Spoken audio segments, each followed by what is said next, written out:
Hello guys, welcome back to my channel. तो फिर मैं आज आप लोगों को Jack and Joker you steal my heart का फर्स्ट एपिसोड एक्सप्लेन करने के लिए जा रही हूँ। और ये एक न्यू स्टोरी है, तो इसके नेक्स्ट एपिसोड के लिए आपको पूरा हफ्ता भर वेट करना पड़ेगा मेरे साथ में। ये पूरी स्टोरी रॉबरी के अराउंड रिवॉल्व करती है और इस स्टोरी में कपल्स का कुछ लव हेट रिलेशनशिप रहता है। Mostly BL stories romantic comedy होती है, लेकिन ये स्टोरी कुछ अलग है। तो अब देखना ये है कि ये बेस्ट स्टोरीज में से निकलती है या फिर वर्स्ट स्टोरीज में से निकलती है। तो फिर मैं आपको इस स्टोरी के बारे में बता देती हूँ। इस स्टोरी में एक जोकर है जिसका पैशन ही बचपन से चोरी करना है, लेकिन ये थोड़ा सा अच्छा चोर है। ये अमीर लोगों के पास से पैसे चुरा के गरीब लोगों में बांट देता है। और वही दूसरी तरफ है हमारा जैक, जो कि बहुत पुअर फैमिली से बिलोंग करता है। उसके पेरेंट्स नहीं है, उसके पास में सिर्फ उसकी एक बूढ़ी दादी है। जैक के पेरेंट्स ने एक बहुत बड़ा कर्जा लिया था, लेकिन अब उसके पेरेंट्स रहे नहीं, तो फिर वो सारा कर्जा जैक को ही चुकाना पड़ता है, जो कि चुका नहीं पाता है, जिसके वजह से वो बन जाता है डेब्ट कलेक्टर। और इन्हीं कुछ सर्कमटेंसेस में जैक और जोकर की भी मुलाकात होती है और कुछ सर्कमटेंसेस की वजह से उन दोनों के बीच में एक लव हेट रिलेशनशिप भी बन जाता है। अब वो चीज कैसे बनती है और आगे क्या होगा, वो तो सिर्फ हमें इस स्टोरी में ही पता चलेगा। और जहाँ तक ये फर्स्ट एपिसोड देखकर मुझे ऐसा लगता है कि इन दोनों की रिलेशनशिप के अलावा भी इस स्टोरी में बहुत अच्छी अच्छी चीजें होने वाली है। तो फिर ज्यादा बड़बड़ ना करते हुए आइए बढ़ते हैं हमारी कहानी की तरफ। एपिसोड की शुरुआत में ही हम देखते हैं कि एक इवेंट चल रहा होता है, जहाँ पर उन्हें पता चलता है कि उनके कीमती नेकलेस की चोरी हो चुकी है। और जहाँ तक कि जो भी उनके पास में कीमती सामान था, उनको नकली सामान से एक्सचेंज कर दिया गया है, जिसके वजह से उस शो का होस्ट बहुत ज्यादा परेशान होता है और वो अपने आदमियों को उस चोर को ढूंढने के लिए लगाता है, जिसने भी इन सारी चीजों की चोरी की है। फिर हम हमारे हीरो, जिसका नाम जोकर है और जो थीफ भी है, उसे उस जगह से अपनी जान बचाते हुए भागता हुआ देखते हैं। भागते भागते जोकर का सामना होता है हमारे जैक से, जिसमें जैक जोकर से कहता है कि मुझे लग ही रहा था कि ये तुम ही हो सकते हो। पता नहीं हमेशा इन सब चीजों में तुम्हारा ही क्यों हाथ रहता है। और इनकी बातों से हमें साफ साफ पता चलता है कि इनका इनकाउंटर इसके पहले भी हो चुका है। हम देखते हैं कि जोकर अपनी क्लास में बैठा हुआ होता है, जहाँ पर सर लेक्चर दे रहे होते हैं और साथ में टेस्ट भी ले रहे होते हैं। बट जोकर का ध्यान उस लेक्चर में बिल्कुल भी नहीं होता है, जिसकी वजह से सर उसे चिल्लाते हैं। बट जोकर के माइंड में तो कुछ और ही चल रहा होता है और वो बड़ी होशियारी से अपना पर्स निकालता है और वो नीचे फेंक देता है और उसके बाजू में बैठे हुए स्टूडेंट से कहता है कि क्या वो तुम्हारा पर्स है। फिर जब वो उस पेपर को उठाने जाता है, तो वो जल्दी से उस पेपर को अपने पेपर के साथ में स्वैप कर लेता है, जिसमें आंसर लिखा होता है। फिर वो बड़ी होशियारी से सर के सवालों का जवाब भी देता है। बट जब तक उस लड़के को पता चल पाता कि उसकी शीट एक्सचेंज हो चुकी है, तब तक जोकर सर के पास में आकर वो पेपर सबमिट कर देता है। सर से वो सीधा कह देता है कि उसे नहीं लगता है कि वो इस कोर्स के लिए बना है। वही दूसरी तरफ वो लड़का किसी और के साथ में लड़ाई कर लेता है कि शायद ये पेपर उसने चुराया हो। तो अब हमें पता चल ही गया होगा कि जोकर कितना कनिंग लड़का है, और या फिर ये कह लो कि कितना ज्यादा होशियार है। वही दूसरी तरफ हम जैक को देखते हैं, जो अपने ताइक्वांडो की प्रैक्टिस कर रहा होता है और वहाँ पे हमें ये भी पता चलता है कि वो नेशनल लेवल के लिए प्रिपेयर कर रहा है, ताकि नेशनल टीम में सिलेक्ट होने के बाद में उसे जो पैसे मिले, उस पैसों से वो अपना कर्जा चुकता कर सके, जिससे उसकी लाइफ की सारी प्रॉब्लम सॉल्व हो जाएगी। जैक का कोच भी उसे प्रेस कर रहा होता है, क्योंकि जैक लिटरली एक अच्छा ताइक्वांडो प्लेयर है। बट तभी उसे याद आता है कि उसकी एक और पार्ट टाइम जॉब है, इसलिए वो जल्दी से वहाँ से चला जाता है। फिर से हमारा सीन शिफ्ट होता है जोकर की तरफ, जो अपने फैमिली के साथ में डिनर कर रहा होता है, जिसमें उसके पापा उससे पूछते हैं कि उसके ट्यूशन्स वगैरह कैसे चल रही है और क्या वो इस बार एग्जाम क्रैक कर पाएगा। बट जोकर ट्यूशन को ही ब्लेम कर देता है कि ट्यूशन में ढंग से पढ़ा नहीं रहा है या फिर प्रॉपर टाइमिंग सेट नहीं हो पा रहा है, जिसकी वजह से जोकर के पापा उससे बहुत चिल्लाते हैं कि वो जिंदगी में कुछ भी नहीं कर पाएगा। उसे इतनी अच्छी जगह पर ट्यूशन लगा दिया गया है और उसके लिए इतना कुछ किया गया है, लेकिन फिर भी कुछ भी बेटर आउटकम नहीं आया है उसके पास से। और हर घर की तरह इस घर में भी वो उसे उसके भाई से कंपेयर करने लगते हैं, जिसमें उसका भाई तो बहुत ज्यादा स्मार्ट होता है, लेकिन जोकर बहुत डम होता है, जिसकी वजह से उसके पापा उसे बार बार कंपेयर करके खरी खोटी सुना रहे होते हैं, जिसे सुनकर जोकर बहुत अपसेट होता है। लेकिन तभी वहाँ पर एक न्यूज आती है, जिसमें बताया जाता है कि जोकर नाम के किसी थीफ ने एक जगह पे चोरी की है और जिस जगह पे चोरी की है वहाँ के लोग अच्छे नहीं थे और वहाँ से चोरी करके उसने उस चीज को लोकल लोगों में बांट दिया है, जिसे सुनकर जोकर के पापा उस थीफ वाले जोकर की तारीफ करते हैं।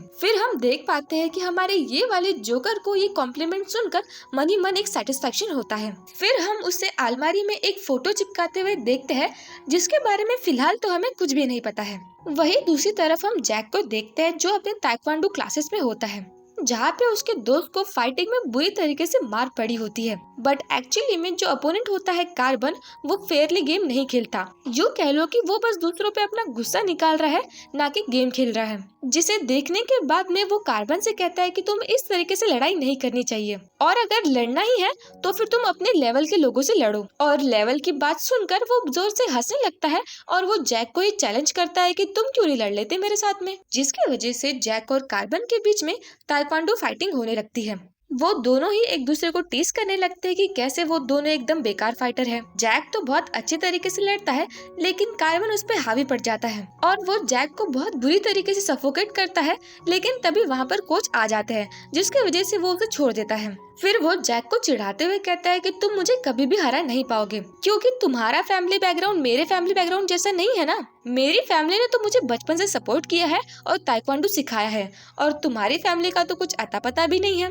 जिसके बारे में सुन के वो फिर से कार्बन से लड़ने लगता है, बट तभी कोच जैक को रोकते हैं, जबकि उन्हें ये पता होता है कि इन सारी चीजों में गलती कार्बन की है।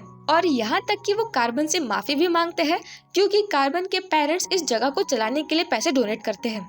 वो जैक को भी सॉरी कहने के लिए कहते हैं, बट कार्बन से कहता है कि मैंने जैक की इतनी पिटाई की है तो फिर मुझे इसके सॉरी की कोई जरूरत नहीं है। फिर जब जैक घर पर आता है तब हम देखते हैं कि उसकी दादी ने उसके लिए बहुत अच्छा खाना बनाकर रेडी रखा है। बट जब वो अपने पोते को अच्छी तरीके से देखती है तो उन्हें पता चलता है कि उसके सर पर चोट लगी है। भले ही जैक तो इस बात को छुपाने की कोशिश करता है और कहता है कि ये तो बस छोटी सी चोट है और ऐसे ही फाइट करते करते उसे लग गई। बट दादी तो दादी होती है, उन्हें उसकी बहुत चिंता होने लगती है और वो थोड़ी सी इमोशनल भी हो जाती है और कहती है कि बेचारे मेरे एक लौते पोते को पता नहीं क्या क्या करना पड़ता है। अगर मैं थोड़ी सी और अमीर होती तो फिर तुम्हें इतना सारा स्ट्रगल करने की जरूरत नहीं पड़ती। मेरा एक लौता पोता होने के बावजूद भी मैं उसके लिए कुछ नहीं कर पा रही हूँ, और जो कर्जा उसने लिया ही नहीं वो कर्जा उसे चुकाना पड़ रहा है। बट जैक अपनी दादी को समझाने की कोशिश करता है कि दादी ऐसी कोई बात नहीं है, बल्कि मुझसे ज्यादा स्ट्रगल तो आपने किया है, और अगर आपको मेरी इतनी चिंता हो रही है तो फिर आपको तो पता है कि आपका पोता कितना हैंडसम है, तो फिर मैं एक अमीर सी लड़की पटाऊंगा और उसी के पैसों से अपना सारा कर्जा चुकता कर लूंगा। और फिर उसकी दादी कहती है कि हाँ वैसे आइडिया बुरा नहीं है। बट जैक कहता है कि दादी मैं तो मजाक कर रहा था, अब इतना सीरियस क्यों हो गए। जोकर अपने रिजल्ट की लिस्ट को चेक कर रहा होता है, जिसमें उसका नाम नहीं होता है, यानी कि जोकर फेल हो चुका है। लेकिन इसके पहले कि उसके पापा आए और उसे चिल्लाए, उसके पहले ही वो जुगाड़ करके कैसे भी उस लिस्ट में वो अपना नाम एडिट कर लेता है। उसके पापा बार बार डोर नॉक कर ही रहे होते हैं और जैसे ही वो खोलने वाले होते हैं उसके पहले जोकर ही वो डोर खोल देता है। और इतने देर से दरवाजा ना खोलने का रीजन पूछने पर वो उन्हें बताता है कि वो सोच रहा था कि वो इस चीज को आपसे शेयर कैसे करे कि वो एक्चुअली में पास हो चुका है। पहले तो इस बात के लिए उसके पेरेंट्स को बिलीव नहीं होता है, लेकिन जब वो लिस्ट चेक करते हैं और उसमें उसका नाम दिखता है तो उन्हें भरोसा हो जाता है, जिसकी वजह से उसके पापा उसे हक करते हैं और उसकी तारीफ भी करते हैं कि फाइनली उसने कुछ कर दिखाया। वही दूसरी तरफ हम जैक को देखते हैं जो बहुत अपसेट होता है क्योंकि वो नेशनल में सिलेक्ट नहीं हो पाया। उसका कोच आकर उसे सॉरी कहता है और कहता है कि वो उसकी मदद नहीं कर पाया जिससे वो नेशनल में सिलेक्ट हो पाए। अगर जैक भी कार्बन जितना रिच होता तो शायद वो भी अच्छी कोचेस और अच्छी ट्रेनिंग अफोर्ड कर पाता, जिसके वजह से वो भी सिलेक्ट हो जाता। मुझे पता है कि जैक तुम बहुत टैलेंटेड हो, बट जैक कहता है कि मैं कार्बन को ही नहीं हरा पाया तो फिर मैं टैलेंटेड कैसे हुआ। फिर कोच उससे कहता है कि तुम गरीब फैमिली से बिलोंग करते हो और कार्बन तुमसे नफरत करता है और इस वजह से जजेस भी तुम्हें अच्छे वोट नहीं दे पाए। फिर जैक इस बारे में जवाब देता है, फिर तो इस बारे में मेरी गरीबी का कोई भी काम नहीं है। इसमें आप ये कह सकते हैं कि लोगों का ईमान ही खराब है और इसी पार्शियलिटी की वजह से मुझे अब आपसे नफरत हो गई है। नेक्स्ट सीन में हम देखते हैं कि कार्बन अपने दोस्त के सिलेक्ट होने की खुशी में एक जगह पे पार्टी कर रहा होता है, जहाँ पे एज ए वेटर काम करता है जैक, जिसे देखकर कार्बन जानबूझ के उसे अपने पास बुलाता है और उसे सबसे इंट्रोड्यूस भी करता है, जिसमें वो अपने सारे दोस्तों को बताता है कि जैक उसका दोस्त है और वो लोग एक ही जगह पे ट्रेनिंग करते हैं। लेकिन हम दोनों में फर्क बस इतना है कि जैक बहुत पुअर फैमिली से बिलोंग करता है और वो उस जगह पे ट्रेनिंग इसलिए ले पाया है क्योंकि ये बहुत ज्यादा हार्ड वर्किंग है और उसी वजह से इस बेचारे को यहाँ पर पार्ट टाइम जॉब भी करनी पड़ रही है। बट जैक उनकी बातों पर ज्यादा ध्यान नहीं देता और वो दूसरी जगह पे ड्रिंक सर्व करने के लिए चला जाता है। ये सारी बातें जोकर सुन लेता है। वो जैक को ड्रिंक सर्व करने के लिए कहता है और वो उससे कहता है कि अगर वो ड्रंक होने के बाद में उन लोगों जैसा बिहेव करे तो फिर वो उसे बता सकता है। वैसे क्या तुम्हारे दोस्त तुम्हें परेशान कर रहे थे? फिर जैक बताता है कि नहीं, वो लोग मेरे दोस्त नहीं हैं। और दूसरी बात, क्या तुम ड्रंक होने के बाद में उनके जैसा बिहेव करते हो? बट जोकर कहता है कि हाँ छोड़ो, क्या ही करना है। जैक को भी थोड़ा बहुत जोकर की बातों में इंटरेस्ट आने लगता है और वो उसकी बातें गौर से सुनने लगता है। जोकर उससे कहता है कि अगर ऐसी बात है तो फिर तुम्हें मेरे साथ में ड्रिंक करना पड़ेगा। बट जैक उसे बताता है कि एक्चुअली में वो ड्रिंक नहीं करता है क्योंकि वो अंडर एज है और उसने कभी ट्राई भी नहीं किया, इसलिए वो उसके साथ में सिर्फ पानी जरूर पी सकता है। फिर उन दोनों के बीच में बहुत सारी बातें होती है और वो दोनों साथ में ट्रूथ एंड डेयर भी खेलते हैं, जिसमें जैक तो उसे अपनी सारी बातें बता देता है लेकिन जोकर उसे कुछ भी नहीं बताता।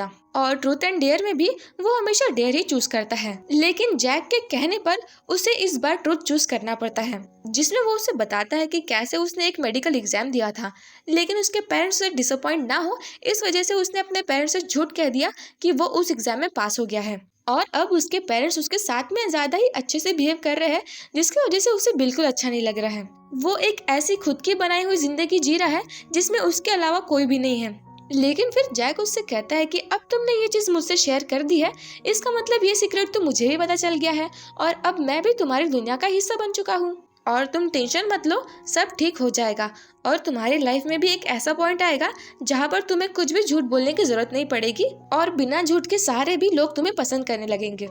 बट तभी जैक को अपने दोस्तों की टेबल पर जाना पड़ता है बिल लेकर और फिर जब बिल पे करने की बारी आती है तब हमें पता चलता है कि एक्चुअली में कार्बन का वॉलेट चोरी हो चुका है और ये वॉलेट और किसी ने नहीं बल्कि हमारे जोकर ने ही चोरी किया है और वो वहाँ पर उसी के पैसों से अपना बिल पे करके चला जाता है।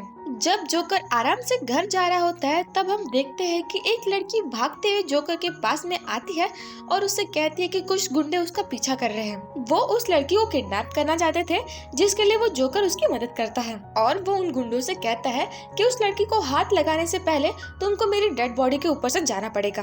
और ये वाला डायलॉग सुन के तो वो लड़की भी कहती है कि तुम्हें नहीं लगता है कि ये बहुत पुराना डायलॉग हो चुका है। और वही दूसरी तरफ हम देखते हैं कि जैक को जोकर का वॉलेट काउंटर पे मिलता है, जिसे देने के लिए वो वहाँ से बाहर निकलता है। जोकर को तो पता होता है कि इतने बड़े बड़े 3 मुस्टंडों से तो वो लड़ नहीं सकता है, इसलिए वो कह देता है कि आप लेके जाइए लड़की को। लेकिन जब लड़की कहती है कि तुम मुझे ऐसे कैसे छोड़ सकते हो, तो फिर से जोकर अपना बुल्डअप क्रिएट करने के लिए ऐसे ही एक्टिंग करता है कि वो अपने दोस्तों को कॉल लगा रहा है और वो उन्हें ये बताता है कि वो ताइक्वांडो चैंपियन है और अगर वो लोग उसके हाथों से पिटना नहीं चाहते हैं तो फिर वो लोग यहाँ से चले जाए। और कुछ सेकंड के लिए तो वो लोग इस बात पर भरोसा भी कर लेते हैं क्योंकि सच में पास ही में ताइक्वांडो की टीम भी आई हुई होती है और ये देखकर तो जोकर सच में और ज्यादा बड़ी बड़ी डींगे हाँकने लगता है और वो अपने फेक दोस्तों को कॉल करता है और कहता है कि अच्छा तो फिर तुम 12 लोग हो, यहाँ पर जल्दी से आ जाओ, यहाँ पे 3 बड़े बड़े लोग खड़े हैं, हमें उन्हें मजा चकाना है। लेकिन वो इतना ज्यादा बिल्डअप कर लेता है और झूठ बोल लेता है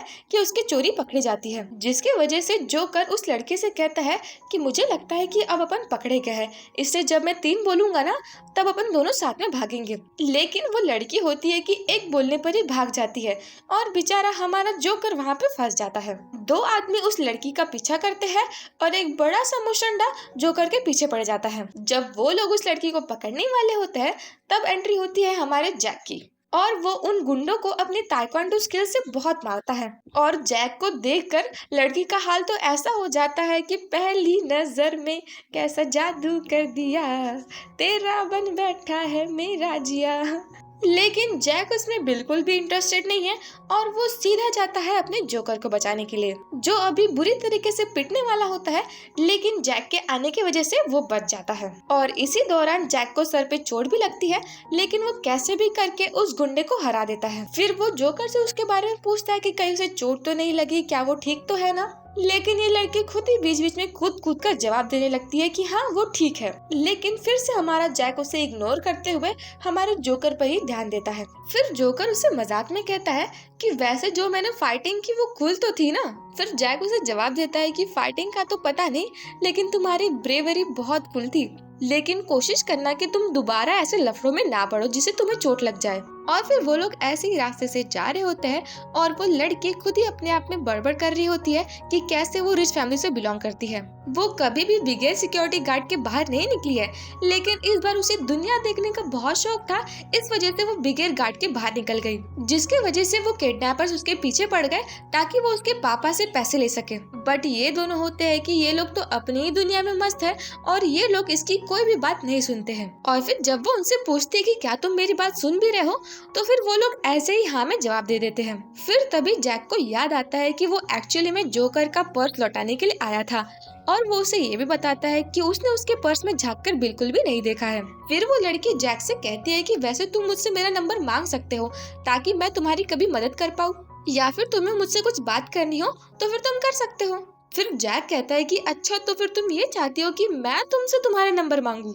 जिसके लिए वो लड़की उससे हाँ कह देती है। और फिर जब वो दोनों नंबर चेंज कर रहे होते हैं तब उसी टाइम पे जोकर वहाँ से टैक्सी में चला जाता है और बेचारे जैक को तो जोकर का नाम भी नहीं पता होता है, बट वो लड़की ही अपना नाम बता देती है कि उसका नाम रोज है। और तभी उसका बॉडीगार्ड आता है और वो रोज को सेफली अपने साथ में लेकर जाता है। घर जाने के बाद में हम देखते हैं कि जैक के दादी जैक के वॉन्ट्स ट्रीट कर रही होती है और परेशान भी होती है कि जैक को आजकल इतनी सारी चोटें लग कैसे रही है। बट जैक उन्हें बताता है कि इतनी चोटों के बावजूद भी आज उसे बहुत खुशी मिल रही है क्योंकि आज उसने किसी की मदद की। उसे फर्स्ट टाइम रियलाइज हुआ है कि किसी के साथ में अच्छा करने पे कितनी खुशी मिलती है। और इन सब चीजों के लिए आपको किसी नेशनल टीम में होने की कोई जरूरत नहीं होती है, बस आपको थोड़ी सी हिम्मत दिखानी पड़ती है जिससे आप किसी के लिए अच्छा कर सको। फिर वो इसी एक्साइटमेंट के साथ में अपनी दादी को एक मैप भी बनाकर दिखाता है जिसमें वो उन्हें बताता है कि उसे किस टाइप का स्कूल बनाना है, जिसमें जैक ताइक्वांडो सिखाएगा और साथ में उसकी दादी की एक बाहर चाइनीज की दुकान भी होगी। वही दूसरी तरफ हम जोकर को देखते हैं जहाँ पर उसके पेरेंट्स उसे चिल्ला रहे होते हैं कि उसे ये सारी चोट कैसे लगी। जोकर उन्हें बताता है कि वो एक लड़की को किडनैप होने से बचा रहा था जिसकी वजह से उसे ये सारी चोट लगी है। बट उसके पेरेंट्स उसके इस बात पर बिलीव नहीं करते हैं और उसे फिर से खरी खोटी सुनाने लगते हैं, जिसमें वो उससे ये भी कहते हैं कि तुम बहुत बड़े झूठे हो और तुम्हें चोरी करने के अलावा कुछ भी नहीं आता है। बचपन से ही तुम झूठे, चोर और नालायक पता नहीं कैसे पैदा हो गए। ये चीज सुनकर जोकर उनसे कहता है कि जो मैं आपको बता रहा हूँ वो चीज आप सुन क्यों नहीं रहे हो, और जो भी मैंने आज तक चोरी की वो आपको भी पता है कि मैंने सिर्फ और सिर्फ बुरे लोगों के पास से चोरी की है। बट फिर भी उसके डैड उसकी कोई भी बात नहीं सुनते हैं और वो उससे कहते हैं कि तुम चुपचाप से घर पे बैठो और अपने जख्मों का इलाज करो क्योंकि परसों तुम्हारा इंटरव्यू है तो मुझे सब कुछ परफेक्ट ही चाहिए। फिर जोकर भी गुस्से गुस्से में अपने रूम में चला जाता है। नेक्स्ट सीन में हम देखते हैं कि जोकर आया होता है एक बैंक में क्योंकि उसे पता चलता है कि ये बैंक करप्ट है, यानी कि वो इस बैंक में चोरी करने के इरादे से आया है। सिक्योरिटी गार्ड उसे रोकने की कोशिश करता है बट वो उसे बताता है कि वो एक बैंक मैनेजर है और उसे एक कंपनी ने भेजा है। पहले तो गार्ड उसकी बात पर यकीन नहीं करता है क्योंकि उसे तो इस बारे में कुछ पता ही नहीं था, बट जोकर उसे अपनी बातों में ले लेता है और कहता है कि ऐसे कैसे उसे इस बारे में नहीं पता, वो कितना इर्रिस्पॉन्सिबल है, जिसके वजह से उसे उसकी बात पर यकीन हो जाता है और फिर वो अंदर जाने देता है। वो वहाँ के स्टाफ से बात करने की कोशिश करता है जिसमें वो लड़की उसे बताती है कि उससे एक गलती हो चुकी है और इस गलती को सुधारने के लिए उसे उसकी मदद चाहिए, और अगर इस गलती के बारे में किसी और स्टाफ को पता चला तो फिर उसे बहुत डांट पड़ेगी। जोकर उसकी मदद करने के लिए राजी हो जाता है और फिर वो उससे वहाँ का पासवर्ड भी पूछता है। पहले तो वो इस बात को शेयर करने से झिझकती है लेकिन डांट पड़ने के डर से वो उससे ये बात शेयर कर देती है। फिर वो उससे कहता है कि जब तक मैं ये इशू सॉल्व कर रहा हूँ तब तक तुम मेरे लिए कॉफी ला लो। और फिर तभी वहाँ पर उसी बैंक में आता है जैक। फिर वो लड़की जोकर को बताती है कि एक लड़का लोन लेने के लिए आया है तो फिर मेरे आने तक तब तक आप उसे हैंडल कर लो। वो दोनों तो ऑलरेडी एक दूसरे को जानते हैं, इसलिए जोकर को वहाँ पर देखकर जैक को बहुत खुशी होती है, बट जोकर थोड़ा सा ऑकवर्ड फील करता है। फिर जैक उसे बताता है कि वो यहाँ पर लोन के लिए अप्लाई करने के लिए आया है और उस डॉक्यूमेंट में एक ब्लूप्रिंट भी होता है जिसके बारे में वो जैक से पूछता है। फिर जैक उसे बताता है कि ये उसका ड्रीम है कि वो उसे कम्युनिटी के बच्चों के लिए एक सेंटर खोले जहाँ पर जरूरतमंद बच्चों को अच्छे से सिखाया जाएगा, क्योंकि बचपन से ही उसके पेरेंट्स ना होने की वजह से उसे बहुत ज्यादा स्ट्रगल करना पड़ा और उसने फॉर्मली पढ़ाई भी नहीं की है, बल्कि दूसरों की फटी पुरानी बुक के जरिए उसने पढ़ाई की है। उसने बहुत सारी पार्ट टाइम जॉब्स की है, जिसकी वजह से उसके पास में बहुत सारी स्किल्स भी है। और जो ताइक्वांडो उसने सीखा था वो उसे उसके अंकल ने सिखाया, जो उसके पापा के दोस्त थे। और अगर वो इतने सारे स्ट्रगल के बाद भी ये सारी चीजें सीख सकता है, तो फिर वो चाहता है कि वो जितना हो सके उसके जैसे बच्चों की मदद कर पाए। उसने इसके पहले भी बहुत सारी जगह पे लोन के लिए अप्लाई किया है, लेकिन किसी को भी ये बिलीव नहीं हुआ था कि वो पैसे वापस कर पाएगा, इसलिए हर बार उसका लोन रिजेक्ट हो जाता था। लेकिन इस बार उसे किसी ने बताया कि यहाँ पर उसकी हेल्प हो सकती है, इसलिए वो अपने लोन का अप्रूवल लेने के लिए यहाँ पर आ गया। फिर जोकर उससे पूछता है कि लोन वापस करने की गारंटी लेने के लिए तुम्हारे पास में कोई है, जिसके लिए जैक उसे बताता है कि उसके पास में कोई भी नहीं है। जिसे सुनकर वो उससे कहता है कि फिर तो तुम्हारा लोन अप्रूवल बहुत मुश्किल होगा। लेकिन वो जैक को निराश नहीं करना चाहता है, इसलिए वो उससे कहता है कि हमारे पास में एक और स्कीम निकली है जिसके थ्रू मैं तुम्हारी मदद कर सकता हूँ, और वो उसका लोन अप्रूव कर देता है। फिर जोकर सीधा जाता है लॉकर के पास में, फिर वो वहाँ के सारे पैसे चुरा लेता है। उनमें से कुछ पैसे वो जैक को देता है और वो ऐसे प्रिटेंड करता है कि जैसे कि उसका लोन अप्रूव हुआ है, इस वजह से उसे पैसे मिल रहे हैं। जैक को तो खुद इस बात पे यकीन नहीं होता है कि क्या लोन की प्रोसीजर इतनी ज्यादा इजी होती है, लेकिन फिर भी वो जोकर पे भरोसा कर लेता है और वो पैसे ले लेता है। फिर जैक उससे उसका नाम पूछता है और फिर वो अपना नाम जोकर बताता है। फिर उसके बाद में जैक उसे अपना नंबर देने की भी कोशिश करता है, लेकिन तब तक जोकर वहाँ से गायब हो चुका है। लेकिन जैक इस चीज को ज्यादा माइंड नहीं करता और वो सीधा अपनी दादी को कॉल करता है कि आज वो बहुत अच्छे अच्छे खाने के पकवान बना ले, क्योंकि उसका लोन अप्रूव हो चुका है और अब जो उसका सपना है वो भी जल्द ही पूरा हो जाएगा। और वो वहाँ के सिक्योरिटी गार्ड को भी बताता है कि उसका लोन अप्रूव हो चुका है और वो इस खुशी में उन्हें शाम को ट्रीट भी देगा। बट घर जाने के बाद उसे पता चलता है कि वहाँ पर पुलिस आई हुई होती है और फिर उसे पता चलता है कि बैंक में चोरी हुई है और उस टाइम पे जैक के होने की वजह से पुलिस उसके घर पे आई है तहकीकात करने के लिए। और चेक करने के बाद में उन्हें पता चलता है कि जैक के हाथ में तो पैसे हैं, इसलिए वो लोग उसे गलत समझ लेते हैं। जैक उन्हें बताने की कोशिश करता है कि ये पैसे उसे लोन के जरिए मिले हैं। फिर वो लोग उसे बताते हैं कि आज के दिन बस एक ही जन का लोन अप्रूव हुआ है और वो इंसान तो तुम बिल्कुल भी नहीं हो, जिसकी वजह से वो लोग जैक को गिरफ्तार करने की कोशिश करते हैं। बेचारे जैक की दादी बहुत परेशान हो जाती है कि उसके पोते ने ऐसा कुछ भी नहीं किया है और जैक भी अपने आप को क्लियरफाई करने की कोशिश करता है कि उसने ऐसा कुछ भी नहीं किया है और वो अपनी दादी को संभालने की कोशिश करता है। बट फिर भी पुलिस वाले उसे अपने साथ में लेकर जाते हैं और ये सारी चीजें देखता है हमारा जोकर, जिसे ये सारी चीजें देखकर बहुत बुरा लगता है क्योंकि उसके वजह से बेचारा जैक फंस चुका है इस मामले में। उसको तो इस बारे में कुछ भी पता भी नहीं था। इधर हम देखते हैं कि जोकर के पापा जोकर को थप्पड़ मारते हैं क्योंकि वो उन्हें बिना बताए कहीं चला गया था, जबकि उन्होंने उससे कहा भी था कि वो घर पे बैठे और अपने इंटरव्यू के लिए प्रिपेयर करे। बट जोकर उनसे माफी मांगता है और कहता है कि आपने मुझे बहुत समझाया कि मैं वैसा बिल्कुल भी ना बनूं, लेकिन आखिरकार मैं वैसा ही बन चुका हूँ। मुझे हीरो बनने का बहुत शौक था, लेकिन अब मुझे लगता है कि मैं कोई भी काम ढंग से नहीं कर सकता हूँ। आपने सही कहा था कि मुझे चोरी के अलावा कुछ भी नहीं आता है। बट उसके पापा उससे कहते हैं कि फालतू की बातें मत करो और जाओ इंटरव्यू के लिए प्रिपेयर करो। बट जोकर उन्हें बताता है कि वो एग्जाम पास ही नहीं हुआ है, इसलिए इंटरव्यू की तो बात ही नहीं बनती। और फिर तभी वहाँ पर पुलिस वाले भी आते हैं क्योंकि शायद से जोकर ने अपने बारे में इन्फॉर्म कर दिया था कि वही चोर है। फिर वो अपने आप को गिरफ्तार करवाता है और बताता है कि उसी ने बैंक में चोरी की थी और इस चीज के सारे एविडेंस उन्हें उसके रूम में मिल जाएंगे। और इस चोरी में इसके अलावा कोई भी उसके साथ में नहीं था, बस वो इस चीज के लिए अकेला ही गुनहगार है। जैक अपने घर पर वापस तो आ चुका है, लेकिन तभी हम देखते हैं कि उसके घर पर वो लोग आते हैं जिसके पास से उसके पेरेंट्स ने कर्जा लिया था और आज वो कर्जा चुकता करने की लास्ट डेट थी और आज वो लोन नहीं ले पाया और उनका कर्जा चुकता नहीं कर पाया, जिसकी वजह से उसे उनकी बात माननी पड़ेगी और शर्त के मुताबिक उसे उनके यहाँ एज अ डेब्ट कलेक्टर काम करना पड़ेगा। दादी अपने पोते को बचाने की पूरी कोशिश करती है और कहती है कि उसकी जगह तुम लोग मुझे लेके जाओ, मैं वहाँ पर काम कर लूंगी या फिर खाना बना लूंगी, लेकिन उसके वजह से मेरे पोते की जिंदगी खराब मत करो। बट बॉस कहता है कि मेरे पास जो जगह खाली है उसमें तुम्हारा पोता एकदम फिट बैठता है, इसलिए वो सिर्फ और सिर्फ जैक को ही लेके जाएंगे। जैक एज अ कोलेटरल उसे एक रिंग देता है और यही से ही जैक और जोकर की दोनों की न्यू लाइफ स्टार्ट होती है, जिसमें जोकर अपने आप से ही कहता है कि जैसे ही उसे मौका मिलेगा वो जैक से प्रॉपरली माफी मांगेगा। और इधर जैक कहता है कि वो चाहता है कि कभी भी जोकर उसकी लाइफ में नहीं आए, तो अब देखते हैं आगे क्या होगा, इनकी स्टोरी क्या मोड़ लेगी। तो इसी के साथ हमारे साथ बने रहिए और मुझे बताइए कि आपको ये एपिसोड कैसा लगा है, अपने कमेंट शेयर कीजिए। तब तक के लिए टाटा बाय बाय।